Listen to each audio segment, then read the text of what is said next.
Assalamualaikum warahmatullahi wabarakatuh. Di sini, saya akan bahas tentang masalah mitos atau fakta yang menakutkan tentang pelacakan lokasi. Nah, beberapa waktu lalu, ada yang nanya ke gue di kolom komentar. Katanya pinjol akan memperluas versi penagihan dengan melacak lokasi lewat IP handphone kalian atau IMEI. Nah, katanya mereka bakal nemuin alamat rumah, kantor, bahkan tempat nongkrong kita. Nah, siapa yang ketakutan dengar hal kayak gini? Lu pasti mikir, wah jangan-jangan kita lagi main HP disadap nih.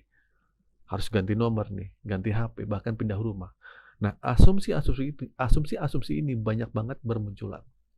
Nah, di sini gue mau ngajak lu lihat satu contoh ya. Mungkin ada di chat di WhatsApp nih, yang menuliskan, eee, alamat Anda sudah lengkap, ini fotonya, ini alamatnya gitu, dan ini IP alamat kalian di emailnya gitu kan. Jika tidak ada pembayaran, seluruh data kamu akan dilaporkan ke kolektor selanjutnya. Pasti ada yang menemukan segitu. Sampai dia tuh tahu IP dan IMEI handphone kalian pas kalian ditagih sama desa pinjol. Nah, ketika lu lihat jenis HP, wah ini lengkap banget nih sama IP juga gitu. Pasti lu kan mikir, wah apakah ini terjadi penyadapan email lewat handphone saya?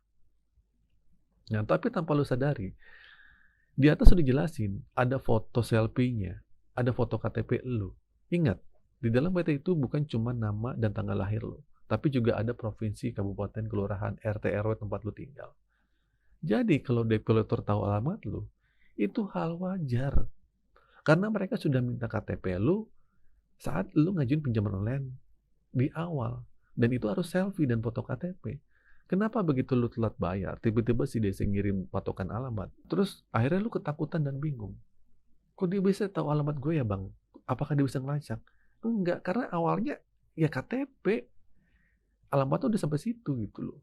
Jadi biasa aja. Dan DC biasanya ya ini alamat di sini ya, cuman akhirnya dia, wah ini dekat pom bensin sini ya, saya sudah di sekitar ini ya, padahal mah itu bukan DC lapangan. DC-DC Deskol yang ada di kantor. Cuma takutin dulu. Karena DC lapangan yang datang ke tempat kalian itu nggak pernah bilang-bilang. Datang aja kayak setan. Alamat lu juga itu bisa diketik di Google. Ketika alamat lu yang sekarang di Google Map, nanti ada di foto. Dan lu bisa melihat lokasi sekitar. Nah, itu fasilitas yang dikasih Google. Lu bisa lihat apa saja yang ada sekitar lingkungan lu. Itu hal wajar dan nggak perlu dikhawatirin. Lalu soal pelacakan lokasi, ngapain juga mereka capek-capek ngelacak lokasi?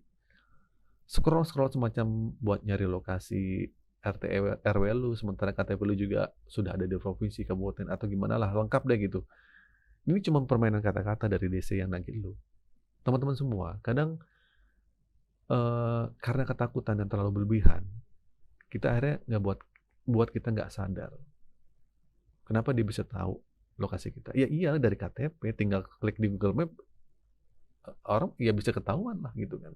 Nah teman-teman sering nanya, gue udah nggak tinggal di alamat KTP situ bang, gue lagi di pindah domisili nih tempat lain. Tapi kok di sini tahu ya tempat alamat gue berada. Nah ini sebenarnya perkara simpel teman-teman ya. Perkaranya tuh gampang banget. Pertama, lu masih pakai nomor yang sama.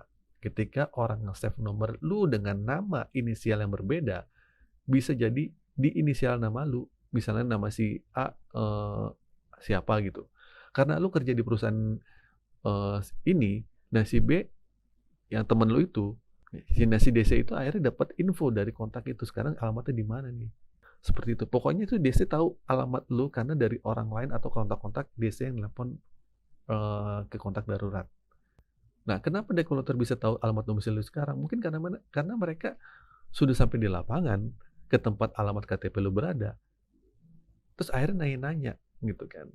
Pindah kemana? Nah, ini mungkin nanya ke tetangga ya. Akhirnya bisa tahu lah alamat lu yang baru. Karena DFC itu tidak bodoh ya. Dan mereka juga bukan patung gitu. Mereka begitu sampai rumah lu buat nagih, ya dia nggak mungkin akhirnya langsung pulang, pasti dia akan nanya ke kanan kiri gitu loh, nggak mungkin diem aja gitu kan.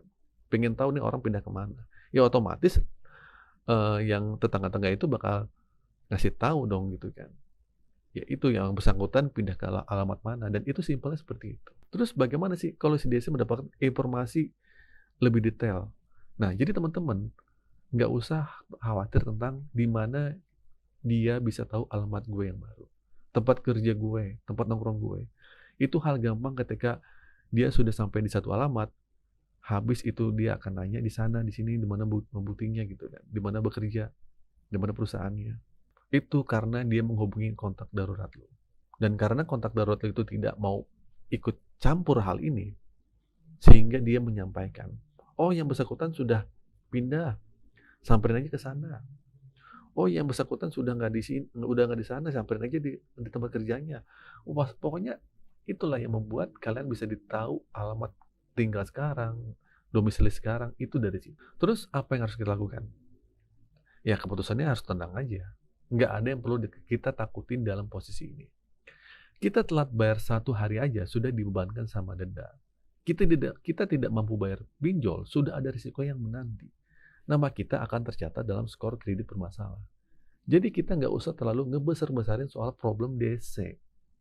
Tapi kalau ada bahasa-bahasa yang melakukan pelacakan lokasi, nemuin alamat rumah, nemuin alamat kantor, dan segala macam, itu cuma perkara simple.